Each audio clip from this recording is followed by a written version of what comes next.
दोस्तों, आपका अपना YouTube चैनल RKPS 99 में स्वागत है। दोस्तों, हमें पता है कि आप लोग इस समय बोर्ड पेपर नज़दीक आ गया है, आप लोग खूब मेहनत कर रहे होंगे, लेकिन हम आप लोगों के लिए एक इम्पॉर्टेंट जो आपका 20 नंबर का MCQ आता है वहीं से मॉडल पेपर से लेके आए हैं, जो आपके सामने स्क्रीन पे लिखा है 2023 का बोर्ड पेपर का है MCQ। यहाँ पे आपका 5 क्वेश्चन है, जो कि आप इस प्रकार से आप तैयारी करेंगे तो आपका बोर्ड पेपर में 100% मिलने वाला है। तो आइए हम यहाँ पे स्क्रीन पे जो क्वेश्चन लिखे हैं इसको हम हल करते हैं। तो देखिए, जैसा कि पहला क्वेश्चन दिया है कि दो घात समीकरण 3x² - 6x + 4 = 0 के मूल होंगे। तो आपको यहाँ पे ये समझना है कि यहाँ पे जहाँ पे मूल की बात कही जाए तो वहां से आपको विविधकर लगा देना है। विविधकर आप लगाएंगे तो यहाँ पे आपको मूल निकलेगा। तो आपको विविधकर का सूत्र पता होना चाहिए, b² - 4ac। ये विविधकर होता है विविधकर d बराबर होता है b² - 4ac। तो यहाँ पे आप ये जो आपका दो घात समीकरण दिया है 3x² - 6x + 4 = 0, ये आपका दो घात समीकरण है। यहाँ इस दो घात समीकरण को हम दो घात समीकरण के व्यापक समीकरण से तुलना करेंगे। तो ये व्यापक समीकरण आपका होता है ax² + bx + c = 0।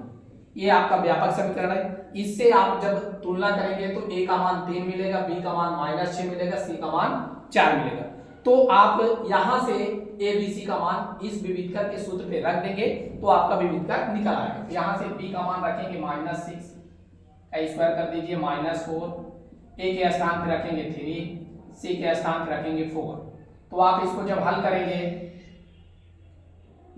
तो -6 का स्क्वायर करेंगे तो माइनस के स्क्वायर करके प्लस कर देगा 36, -4 × 12 = 48। अब 48 से आप 36 घटाएंगे, 8 में 6 घटाएंगे 2, 4 में 3 घटाएंगे -12। तो आप यहाँ से देखेंगे विकल्प कौन सा सही है, डी -12 आपका ये क्या निकल आया, मूल निकल आया। फिर उसी के बाद आपका अगला क्वेश्चन है, बहुत ध्यान से समझिएगा, एक एक क्वेश्चन को बहुत अच्छे तरीके से बताएंगे। फिर उसके बाद दूसरा क्वेश्चन है समीकरण 3x + 2y = 6 तथा y = 0 का हल होगा। तो आपको यहाँ पे समीकरण दिया है, ये आपका जो समीकरण दिया है दूसरा क्वेश्चन है 3x + 2y = 6। यहाँ पे ये जो दिया है y = 0, तो यहाँ से आपको पता है कि y = 0 दिया है, तो ये y का जो मान दिया है यही मान को यहाँ पे सेट कर देना है। यहाँ पे जब y का मान सेट करेंगे तो 3x + 2 × y के स्थान पे 0 रखेंगे = 6। तो 3x 2 से गुणा करेंगे 0 तो 0 = 6। तो 3x = 6, तो x = 6/3, 3 × 6। यहाँ से x का मान कितना मिला, 2। तो यहाँ पे आप देखेंगे कि x का मान 2, तो यहाँ पे जो लिखा गया है ये x होता है, ये y। तो देख लीजिए पहला ही विकल्प x का मान 2, y का मान 0, ये आपका पहला ही विकल्प सही है। तो हमें आशा है कि आप लोगों को समझ में आ रहा होगा। तो ये दूसरा हो गया क्वेश्चन। अब उसके बाद हम चल रहे हैं तीसरे क्वेश्चन की ओर। तीसरा क्वेश्चन है आपका, यदि बिंदुओं, तीसरे क्वेश्चन में कह रहा है कि यदि बिंदुओं A का बिंदु दिया है -4, 2 तथा B का दिया है 5, 6 को जोड़ने वाले रेखाखंड का मध्य बिंदु C 1/8, 4 है तो A का मान ज्ञात कीजिए। यहाँ पे यानी कह रहा है कि रेखाखंड, तो आपको पता होना चाहिए क्वेश्चन पढ़ने से कि ये निर्देशांक ज्यामिति का है। तो यहाँ पे आप एक रेखाखंड है AB, एक रेखाखंड बोल रहा है, कह रहा है एक रेखा AB है। तो A का बिंदु दिया है -4, 2, B का दिया है 5, 6। ये दो बिंदु दिया गया, कह रहा है इस रेखाखंड का मध्य बिंदु, इस रेखाखंड का मध्य बिंदु हम मान लेते हैं C।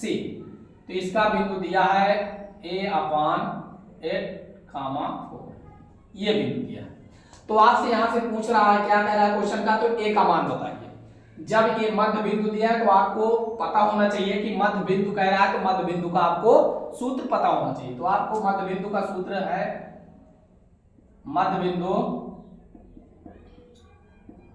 x बराबर x1 प्लस x2 अपान 2 और y बराबर होता है y1 प्लस y2 अपान 2। तो अब शायद आपको ये x1 x2 आपको पता ही नहीं होगा, तो आप यहीं से निकालेंगे। ये जो बिंदु दिया होता है ये आपका x1 है, ये y1, ये x2, ये y2, ये आपका जो मध्य बिंदु दिया है ये x का, ये y। तो यहीं से आपको उठा करके यहाँ पे रख देना। तो यहाँ x के स्थान पर कितना रखेंगे, ये वाले सूत्र को लगाना है आपको, y का लिखना ही नहीं। तो x के स्थान पे कितना रखेंगे, a/8 बराबर x1 के स्थान पे -4 प्लस x2 के स्थान पे 5 अपान 2।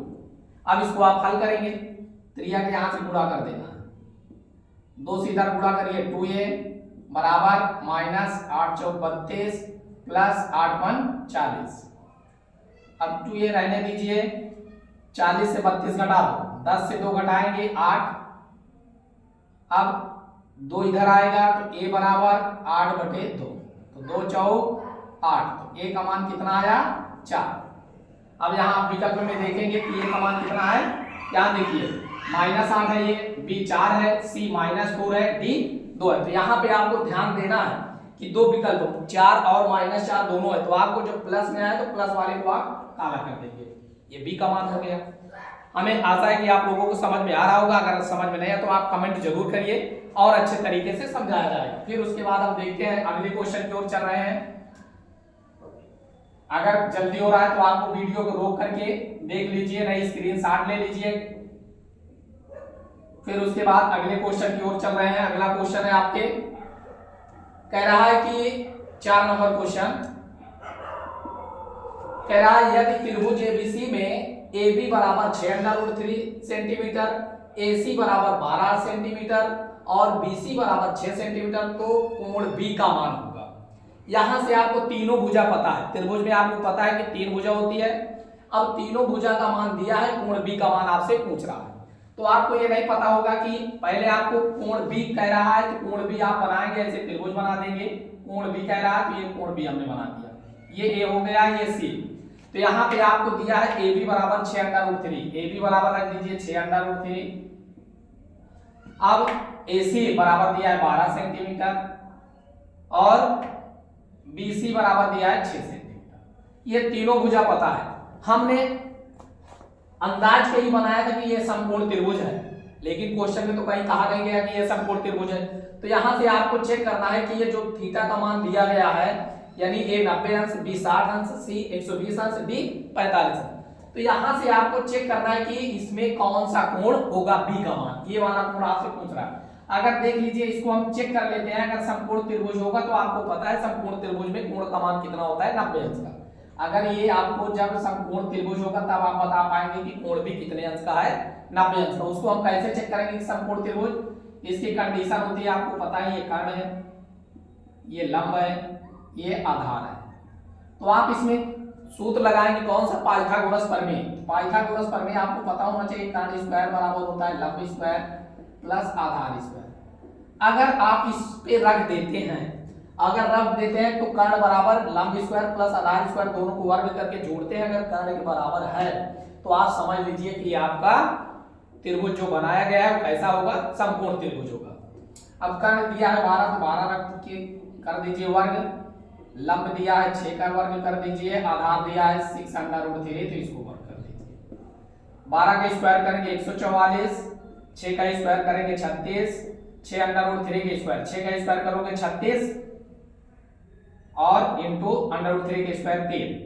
तो इधर आप 144 रहने दीजिए, 36 प्लस 3 से गुणा करें, 3 6 18 के 8, 3 3 9 1 10। अब इसको जोड़ दीजिए, 144 बराबर 144। तो आपको पता हो गया कि ये कंडीशन फॉलो कर रहा है, यानी पाइथागोरस प्रमेय से हमने सिद्ध किया कि तो कर्ण बराबर दोनों भुजाओं का योग है। तो आपको पता होना चाहिए कि ये कैसा त्रिभुज होगा, समकोण त्रिभुज। जब समकोण त्रिभुज है तो आपको पता है कि 90 अंश, तो कोण भी 90 अंश होगा। तो आपका पहला विकल्प ही सही हो जाएगा, कोण भी का मान कितना होगा, 90 अंश का। हमें आशा है कि आप लोगों को समझ में आ रहा होगा। चलिए अब आगे क्वेश्चन की ओर चल रहे हैं। अगला क्वेश्चन है आपका 5 नंबर। स्क्रीन पे आपने लिखा हुआ है क्वेश्चन, उसको देखिए।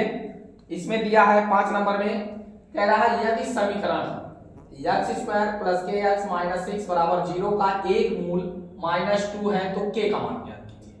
अब यहाँ पे एक मूल दिया है, अब यहाँ एक मूल दिया है मतलब आपको पता होना चाहिए 5 नंबर में जो समीकरण दिया है कि x² + kx - 6 = 0 का एक मूल दिया है कितना?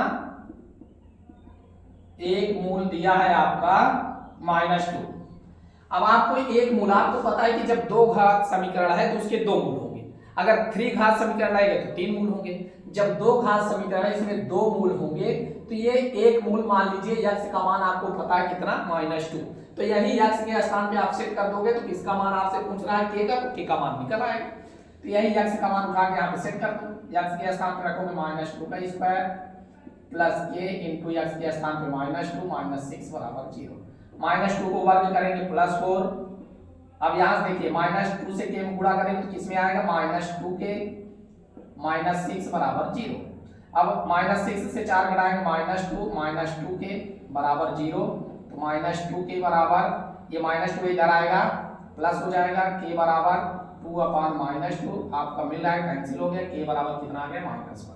तो आप देखेंगे k का मान देख लीजिए। यहाँ पे जो विकल्प बनाया जाता है एग्जामिनर इतने सोच समझ के बनाते हैं कि आपको पता है कि प्लस माइनस दोनों रहेगा। अब आपके बगल वाले किसी ने बता दिया कि नहीं प्लस में आएगा तो आप प्लस में लगा दिए। तो इसलिए एक ही नंबर को आप इंपॉर्टेंट समझ के कभी चुक्का ना मारे। आपके पास बहुत टाइम है, 3 घंटे 15 मिनट का पेपर होता है, इसलिए आप एक एक नंबर को सॉल्व करके ही टिक लगाएं। तो आपको यहाँ -1 आ गया। अब अगले क्वेश्चन की ओर चल रहे हैं। 5 नंबर हो गया। अब 6 नंबर, जैसा कि अब आपको एक ही पेपर में आपको पता है कि 20 क्वेश्चन आते हैं बहुविकल्पी। इसी तरह इंपॉर्टेंट क्वेश्चन आएंगे। आप बहुत अच्छे से रिवीजन कर लीजिए जितना आप पढ़े हैं, क्योंकि बोर्ड पेपर बहुत ही जल्द, क्योंकि आपका मैथ का पेपर 27 फरवरी को है, तो इसलिए आप बहुत अच्छे से तैयारी करिए। जो ना समझ में आए आप कमेंट करिए, आपको जरूर बताया जाएगा। थैंक्स।